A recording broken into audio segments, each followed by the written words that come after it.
Hey guys, I hope you're all doing great. It is definitely a beautiful morning here. You can tell by the color of the sky and the rays of the morning sun piercing through the woods. In this video, I'll be taking you through what my day looks like in this season when there's not much farm work to do. And at the end of the video, I will be sharing with you my secret chicken stew recipe. I hope you'll stick around and you'll love the video. Please take a second and give the video a thumbs up, and if you haven't subscribed, please do so. It means the world to me.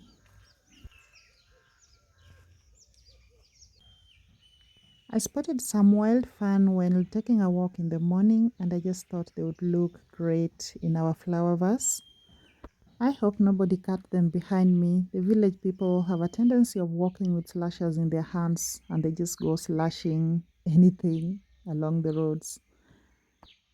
When doing our house decor, especially when working with flowers, I realize we normally go for the very colorful, bright flowers, and nobody really focuses on the evergreens. So I decided to experiment with the evergreens, and they looked so pretty. So these days, I pick just anything. I mean, any plant works, be it an evergreen or the colorful flowers. So let's collect some fun, and I'm gonna show you just how beautiful they look once they are in the vase.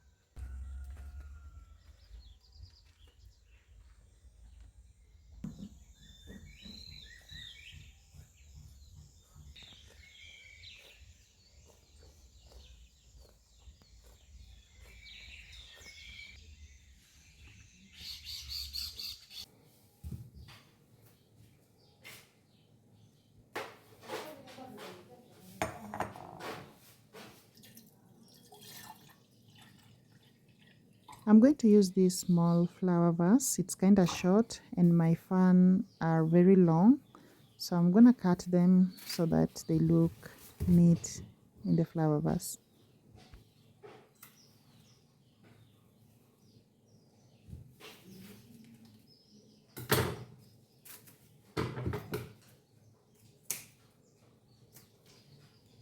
After arranging all of them in the flower vase, this is what I have. Let's take it to the table and see just what a difference it makes. Please leave a comment, let me know what you think about having the evergreens on the vase instead of flowers. I think it has added so much color into our dining area.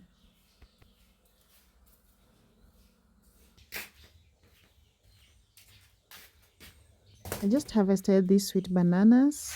They were just starting to go ripe on the tree. And in my last videos, somebody asked me to show them how I ripen my bananas. Well, there are two ways to ripen your bananas. One is to put it in a container. Of course, a container that is well aerated. Cover it to keep it warm. And in just a few days, your bananas will be ripe. Of course, that's not what I'm going to do today. There are not so many of us here, so I don't want all the bananas going ripe at once. So I'm going to do it differently.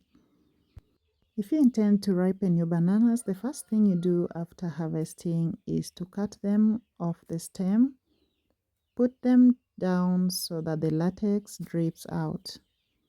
I'm talking about the milky stuff that drips off green bananas. So I'm going to leave the bananas out here for a while to allow that milky stuff to all drip out, and then we shall come back.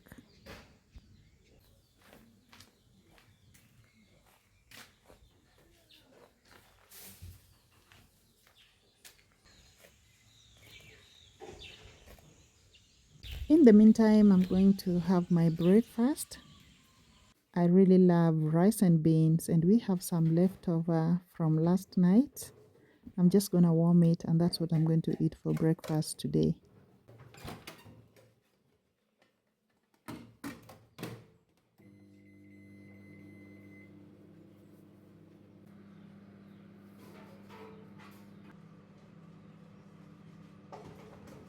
The sky looks really beautiful today, and I really love to enjoy my meals outdoors, especially on days like this. Our bananas are dry, so what I'm going to do is just to arrange them in my basket. As I mentioned earlier, I do not want the bananas going ripe all at once. So what I'm going to do is keep them in this open basket where they will be ripening bit by bit. If I cover them, I'm going to have lots of them going ripe, and we may not be able to eat them because there are just 4 of us in this house. They will be stored right here on the countertop.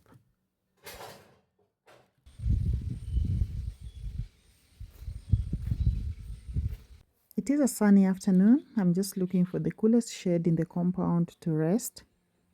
I want to continue reading a book that I had started, but first, there's something important I need to do.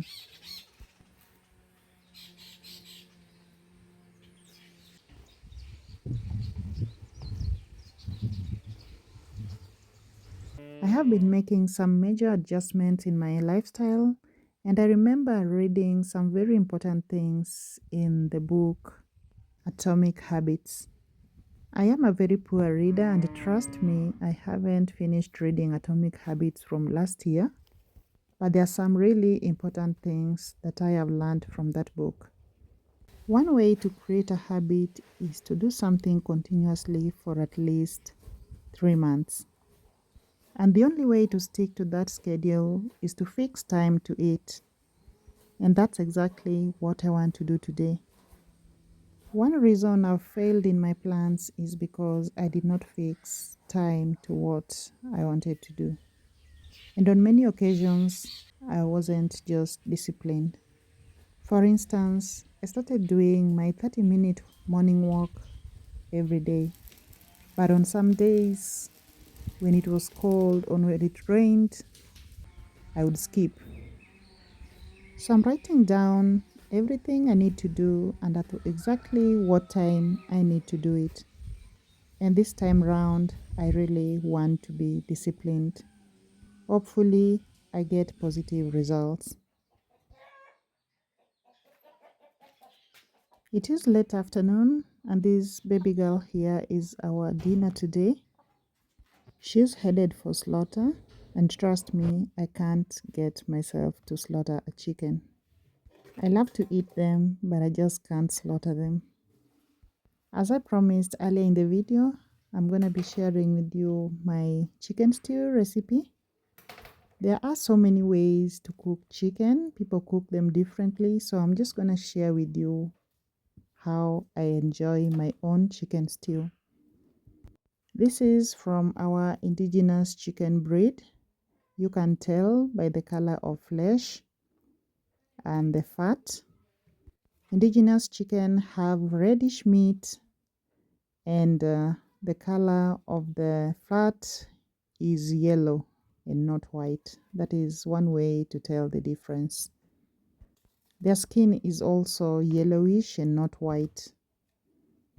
And they're the most delicious chicken you will ever eat. I know many of you, especially those living in the city, have no idea how indigenous chicken tastes. Trust me, you will never find any chicken that tastes better than indigenous chicken.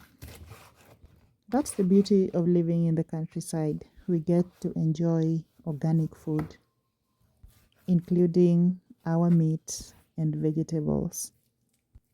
Did you ever take chicken cutting classes as a child? I remember my mom teaching us how to cut different parts of the chicken. I find it very easy cutting the limbs and the wings, but when it gets to the other parts of the body, then ripping them apart is just a problem. But I still get to do it. I have seen people cook the head and the intestines of the chickens too. Well, I was raised differently. We never cooked the head and the intestines, but we cooked the legs. Our chicken is very fatty. We might have to use very little or no oil to cook it. Please share with us, do you cook every part of the chicken or are there parts that you leave out like me? So first we're going to wash our chicken very well and set it aside. Next, I'm gonna cut the onions. I know many of you boil your chicken before frying or making a stew, but I do it differently, so just follow.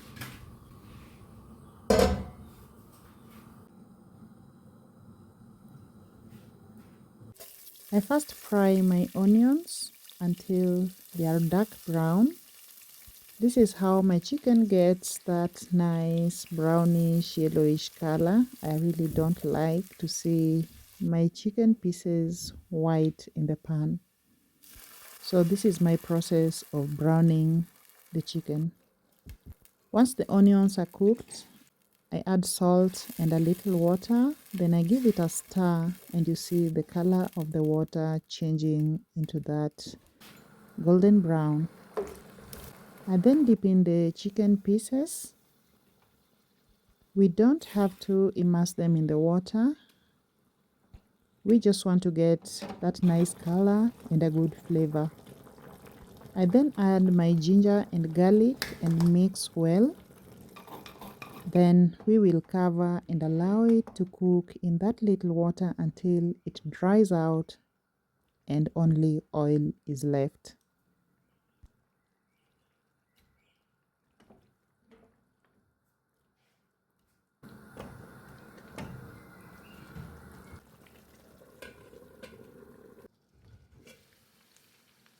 So once the water dries out, then the chicken begins to fry. And you can see how beautiful and browned our chicken is.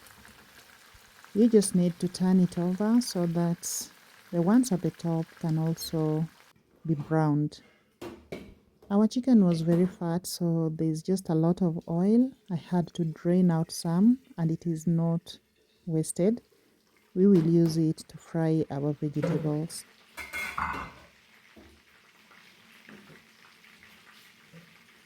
All the pieces are nice and brown. We will add in the tomatoes. I'm using 2 large tomatoes, very ripe, a bit of chili, and some curry powder, which is my favorite spice for my stews. I don't like using so many spices on food, so you will always find me using just curry powder and chilies. We cover the food for about 10 minutes to allow the tomatoes to cook until it forms a paste. Then we give it a good mix and then add in the water. The amount of water you add will depend on how hard or soft your chicken is, and then you will allow it to simmer until the chicken is soft enough.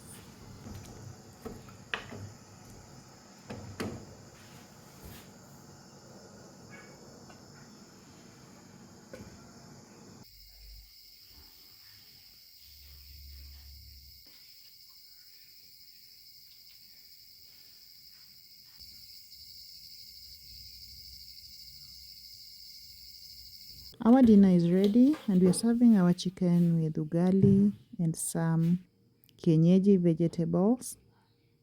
And here is our delicious chicken. Thank you so much for watching. I hope you enjoyed the video. I'll see you in the next. Bye bye.